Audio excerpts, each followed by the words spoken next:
Okay, we are back, and this is an hour of important news. And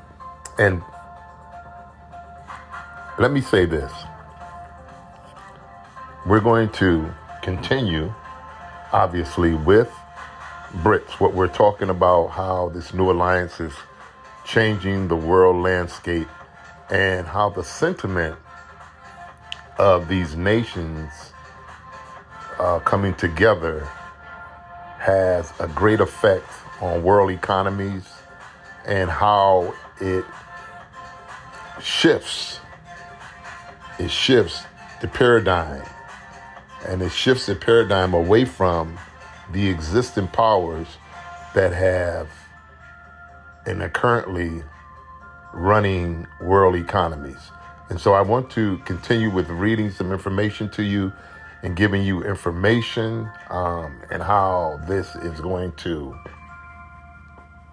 continue to affect the landscape, in agriculture and economics and energy, so forth and so on. And so, again, we're back again, and we're going to give you this information. And we want to be the podcast. We want to be that conduit. We want to be the catalyst between you getting information around the world that's affecting how things are happening every day. And we want to make you a part of that because it's critical that you know. And as we mentioned before, we're going to keep on this, and we're going to continue to give you this information and how you can follow us and how you can stay tuned on the different host sites that we feature, such as Patreon, Spreaker, Amazon,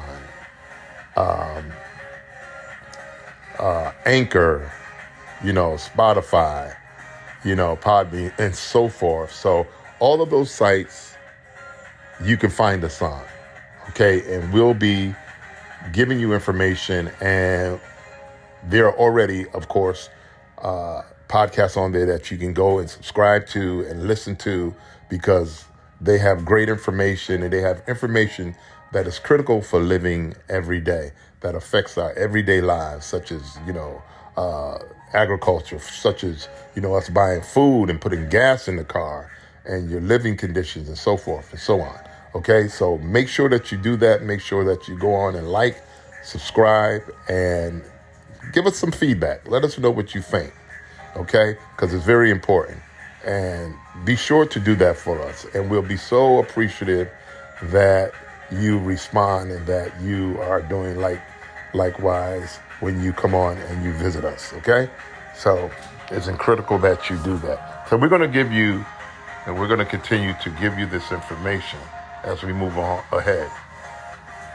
Okay. In 2021, the BRICS country, Brazil, Russia, India, China, and South Africa. And as I mentioned to you before, we have other countries like Iran coming on, potentially Argentina. Who else is coming on? And a lot of these countries are coming on because they don't like the, it basically really is anti-West. Okay, because they obviously, it's about leverage. And when you look at the way the U.S. and these other European countries have been operating over the years and having a monopoly on how the world works, you'll see why. Okay, so it says contributed 24.44 T to the world economy, representing 24% of the total world GDP. In contrast, the G7, US, Canada, England, Germany, Italy, Japan, and France produce about 45% of the total world GDP. In 1990, BRICS produced 11% of world GDP, and the G7 represented 66%. Okay, and that would include all the nations around the world who are part of the G7 and the G. Well, actually not the G7, but the G20. Okay, and as I mentioned, it represented 66%. The G7 and BRICS nations represent 11 of the 12 largest world economies. Okay, South Africa's economy is the 33rd largest economy in the world, and it's moving on up. See, because what is actually happening, if you stay abreast of what's going on, a lot of the European countries' GDP has fallen over the years, over the last 7 years or so, last 10 years, last decade or so. They've been falling while other regions around the world, such as they have like 7 out of the 10, I think it's 7 out of the 10 countries' largest GDPs around the world actually have been Africa. Okay, so really, it tells you exactly what's going on in the continent. So obviously, a lot of these European countries have been watching the growth of the continent because, in fact, 7 out of the 10 countries around the world GDP, in terms of there's been an uptick over the last decade or so with all of these countries being in the continent, while these other countries that are under the G7, particularly the ones that were European countries, have been decreasingly been falling. So there has not been a real gain in these other countries, while Africa is constantly growing. You follow me? So that's a positive on the continent's part. Okay. And it says, so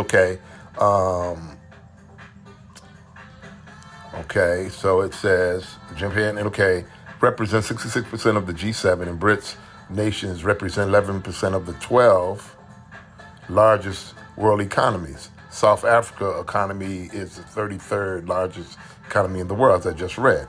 Okay, so listen. Except for India, all BRICS countries are significant producers of gold. South Africa is the 8th largest gold producer on Earth. Canada and the U.S. are the only major gold producers. Canada and the U.S. are the only major gold producers in the G7 countries. Canada and the U.S. Okay, cool. Okay, so Canada and the U.S. are the only major gold producers in the G7 countries. Okay, and so if they are, where is the U.S. getting gold from? Okay, where's the U.S. and Canada getting its gold from? They've been getting their gold from the continent. Because the U.S., there's no gold in the U.S. Okay, so how are they the major gold producers within the G7 out of all the European countries? Because the European countries, they don't have any gold, none. The only gold that these European countries have had over the years, it's been coming out of the continent, like from Ghana and other places. So any gold that the U.S. may have has been coming out of the continent, and this is why there's been a resurgence in them changing the dynamics and how Ghana and other countries have been exporting their raw materials such as gold, cocoa, oil, cobalt, lithium, copper, the rubber. The list goes on and on and on, because the continent is resource rich. And one of the things that these European countries have done over centuries is to extract the resources out of the continent while trying to maintain poverty in the continent. But all that's changing. It's changing because it's by providence of the Creator. Okay, so listen. The G7 was formerly the G8, The eighth country was Russia.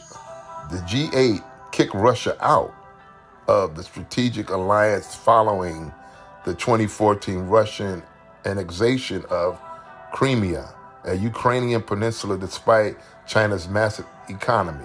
China never received an invitation to join the G7 due to accusations of human rights abuses. So now this is the irony of a lot of these these countries in the G7, where they're accusing, and we're not saying it didn't happen, because of course China still has problems. They still have problems. Okay, despite their massive economy. China never received an invitation to join the G7 due to accusations of human rights abuses. So, how could the U.S. and these other countries, European countries, point fingers? You see what I'm saying? How could you point fingers at another country or continent when you have been the major player in human rights abuses, and still are?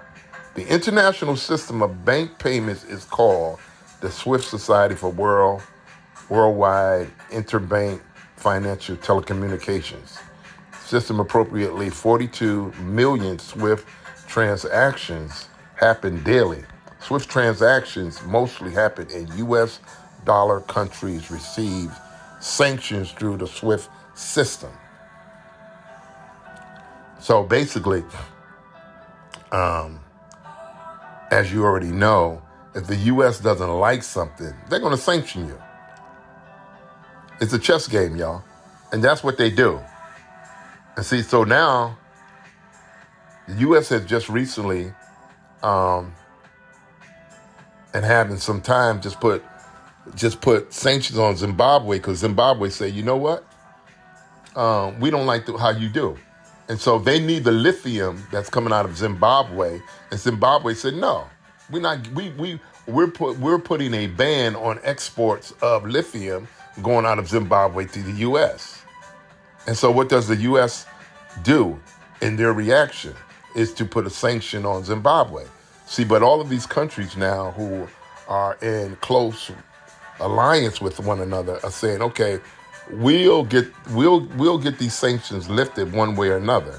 See, because what we'll do is we'll starve them out of the resources that they need. So this is actually what's happening now with this BRICS alliance coming together, where they're anti-U.S., anti-G7, and so forth.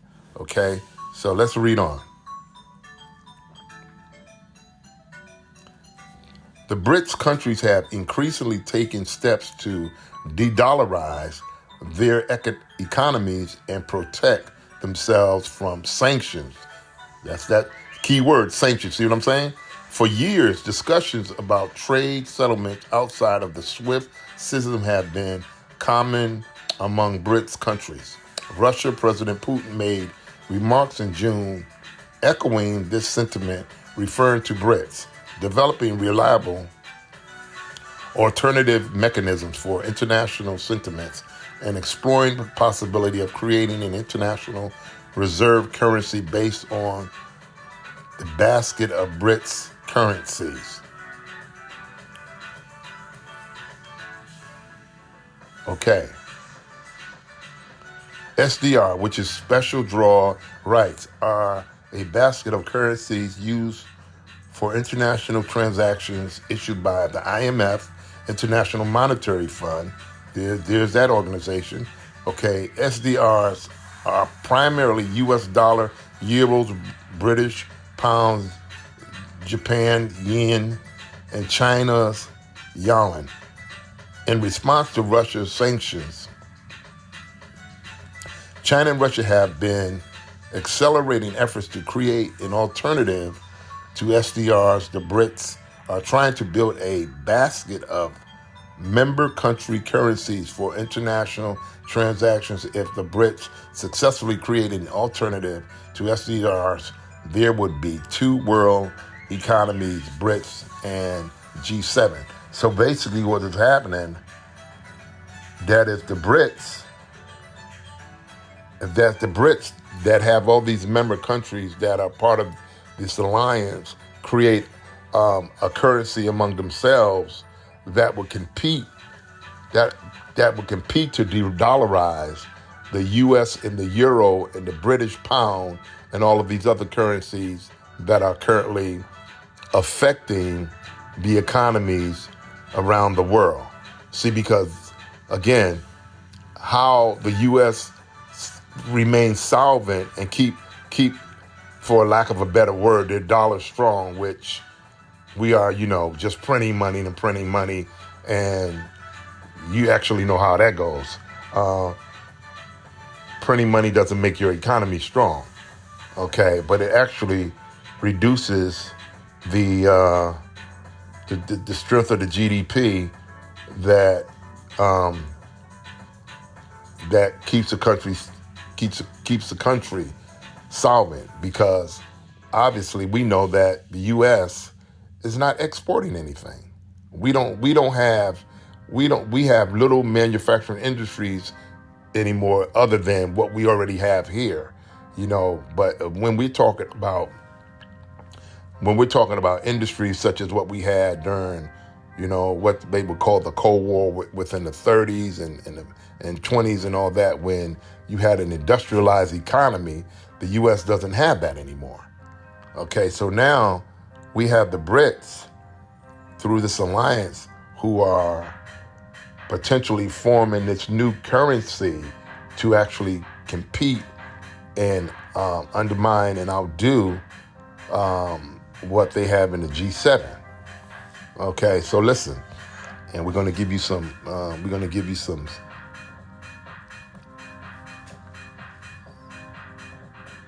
Some of these countries that are, doing this. Russia has strengthened Brits' alliances by selling oil to Brits countries at a discount outside SWIFT. In May, Chinese imports of Russian oil were up 55% from a year earlier. Russia has surpassed Saudi Arabia as the top supplier of Chinese oil. Now listen to that. Also, Russia and China are conducting many cross-border lumber transactions in both Chinese yuan and the Russian ruble. A Chinese communist newspaper, obviously reported, The Global Times editorial argued that Brits should push for all its members to use local currencies to push back against the dollar hegemony. The article went on to say if they can achieve that goal, other developing nations will also join them when it comes to developing alternative financial infrastructure in response to reckless U.S. sanctions. Listen to this. So now, this is so critical because I know the Americans. I know the Americans. And so when we start talking about American, who is American? Because obviously the way the indigenous people are treated in this country are not looked on as Americans, because they're only Americans when it's convenient for the power structures.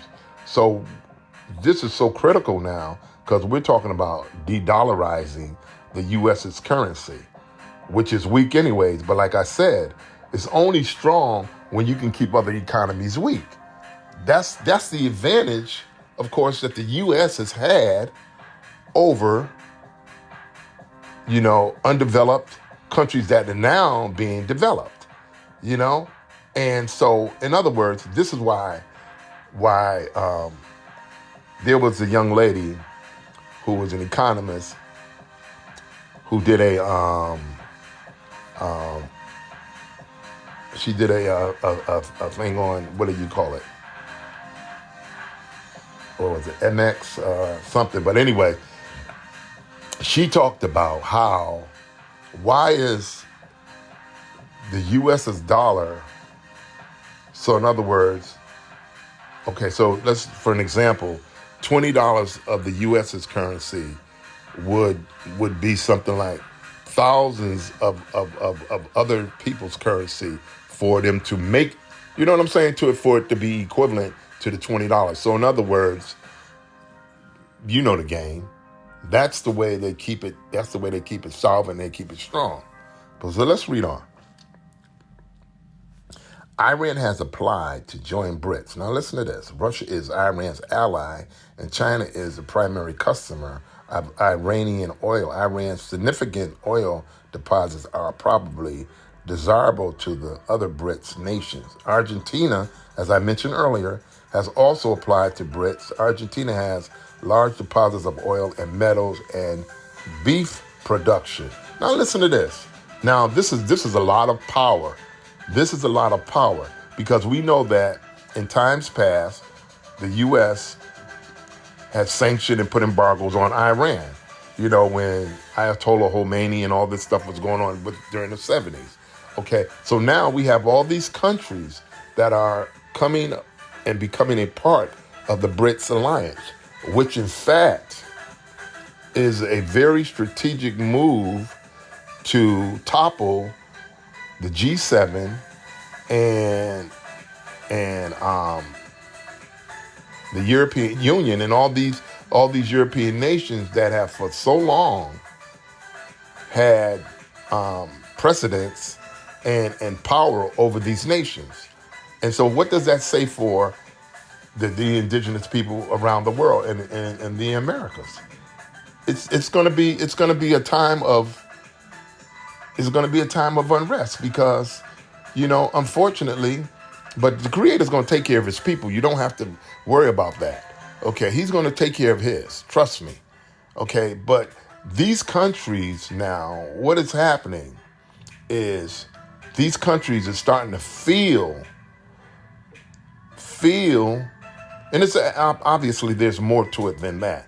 And that's why I said we're going to continue to bring you and go on with this more information because there's so many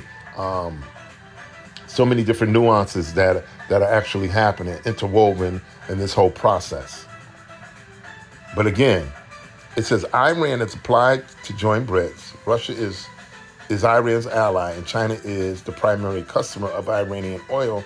And then of course, you know, when I just read it, Argentina and what they bring to the table, large deposits of oil, metals, and beef production. The resources of Iran and Argentina are strategic and BRICS successfully creating a commodity-based currency. After Russia pegged the ruby to gold earlier this year, the likelihood of BRICS commodity-backed currency significantly increased. So listen to this. You have Russia now. They back their ruby with gold. Now I just read earlier where it says that the U.S. and Canada are the major gold producers within the G7. And as far as I know, for the longest time they said that Fort Knox has all this gold. I don't believe it. Fort Knox don't have no gold. That's a lie. See, because if Fort Knox had all of that gold, why wouldn't the U.S. back their currency with gold? Why wouldn't the U.S. unless the U.S. got a trump card with gold and they're hiding their hand? Okay, so because when the U.S. toppled Libya and Gaddafi was slaughtered and killed by the U.S., okay, as far as my understanding, it doesn't say about how the U.S. went into Libya and got their gold reserves, because Libya has a lot of gold. Okay, Libya has a lot of gold. And of course, during the Iraq war, they went into Iraq and there was huge deposits of gold in Iraq. So they may, I'm not sure, they may have some gold that they gotten from Iraq. They may have some gold that they gotten from Iraq. I don't know what the tonnage is, if it's even that, or if it's even significant. You know what I mean? So that remains to be seen. But as far as I know, the U.S. don't have no gold like that. And they said Canada has gold like that.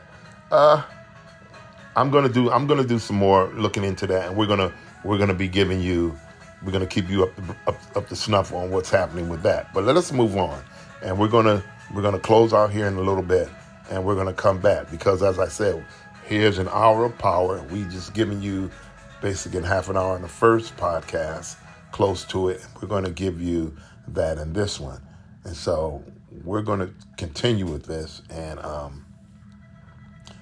continue the information. The Brits' economic influence extends beyond what most realize. Brits have opened a bank called the New Development Bank, NDB, and has begun funding projects.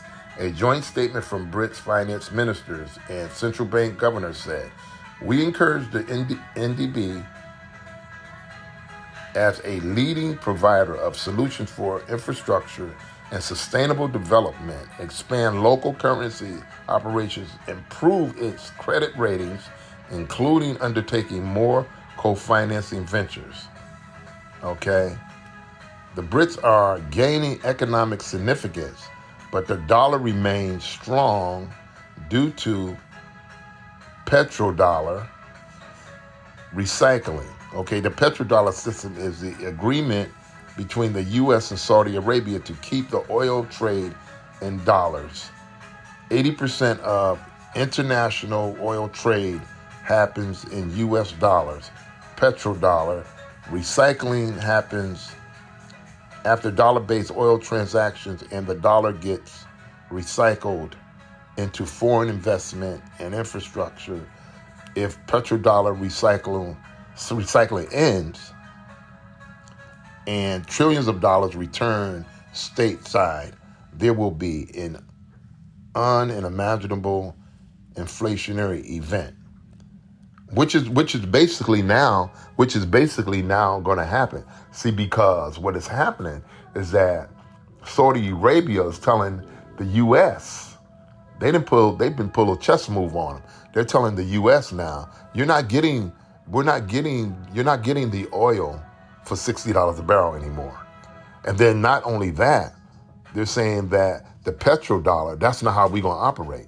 See, because if Saudi Arabia turns around and says, okay, we're not going to use that method of petrodollar anymore, but we're going to trade our oil for another currency, then where does that leave the U.S.? It leaves them in a real vulnerable position, okay? And so now what's happening is, there's panic all around the G7 as to how they're going to respond to Saudi Arabia. And one of the ways in which they're responding to Saudi Arabia is to not send them arms, because the United States supplies arms for Saudi Arabia.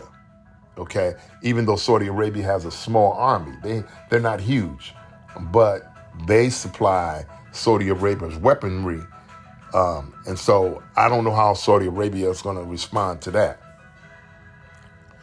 Okay, it says here that. Okay, let me just read this for a moment. It says Saudi Arabia is actively negotiating with China to accept the Chinese yuan for oil. Okay, the second pillar of the Saudi Arabia 2030 plan is to grow and diversify its economy. China is Saudi Arabia's largest customer and buys almost 2 million barrels per day of Saudi Arabia's oil. Before Saudi Arabia could move the oil trade away from dollar to yuan, it would probably happen slowly because Saudi Arabia still has significant dollar-based investments. Saudi Arabia will move away from the dollar slowly, but it is moving away. Okay, and so that is critical for Saudi Arabia and how it's going to affect the U.S. because they have an agreement with the U.S. for like dollar petrol. And so this is why the U.S. is fighting back, saying, okay, we have this agreement, and if you renege on the agreement, then but Saudi Arabia, they're oil rich. So, I mean, what is the U.S. going to do? Okay, say we ain't going to send you arms. Saudi Arabia said, okay, so what? And this is the other thing, too. Unbeknownst to a lot of people, Africa, and this became news to me, Africa is creating military weaponry that you would not believe. And I was blown away by that. And I mean, it is a major player in arms creation in terms of weaponry that I had no idea of just until recently. Okay, so let me read this. If they can achieve that goal, push back against dollar hegemony, other developing nations will also join them when it comes to developing alternative financial infrastructure in response to reckless U.S. sanctions. Now listen to that. Reckless U.S. sanctions, because it's always been the trump card of the U.S. If you don't do what we like, we're going to put sanctions on you. So we'll cripple your economies to where you can't export but they're finding ways to get around that. Okay? They're finding ways to get around that. Saudi Arabia does not want to become Iraq. Saddam Hussein changed the oil trade to euros in 2001. Accusations of weapons of mass destruction came against him, and the U.S. invaded Iraq. It appears Saudi Arabia is moving towards de-dollarization in 2 years. Saudi Arabia decreased their U.S. treasuries by 35.2% in 2020. Saudi Arabia held $184.4 billion worth of U.S. treasuries. As of January 2022, Saudi Arabia only held $119.4 billion. Okay, so they're decreasing it. Brits de-dollarizing represents one of the greatest threats to the dollar. Listen to this. All of the infrastructure is being built to de-dollarize the world economy. The Chinese Communist Party's newspaper calls for pushback against the dollar's hegemony. Brits are actively building a currency and have already opened multiple banks. Russia has already pegged its currency to gold. Multiple signposts are warning of a bleak future for the dollar. And indeed, there will be a divided world economy or unbelievable violence to hold the current economic structure together. Brits are protecting themselves from the danger of the dollar and building their alliances with physical gold and energy. South Africa is a part of Brits, not because it is a large economy. It just has a lot of gold. You see what's going on? You see what's going on? So now you take all of these countries that are gold rich, and they're saying, okay, we're backing our currency with gold. So now you find all of these countries that are coming together under Brits that are gold and resource rich to drive the dollar down. Oh man, are we in the last days to drive the dollar down? So there is a hegemonic structure that the U.S. has had in place for years, hundreds of years. Now it's switching. Hegemony is underlining the economies of the U.S. and the European nations. So it's unfortunate, but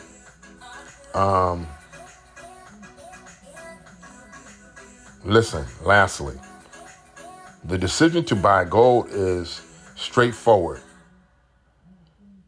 If the dollar is going to get stronger, buying gold doesn't make sense. If the dollar is going to get weaker, what should you do?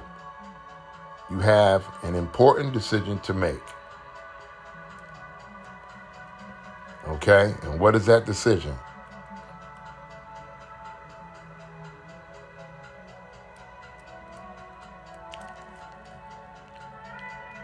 The decision, the decision, as far as I'm concerned, should have always been for the U.S., which they don't do.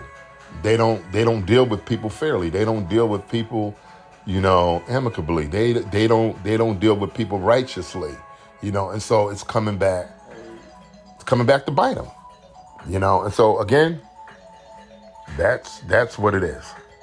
And we're going to be bringing you more.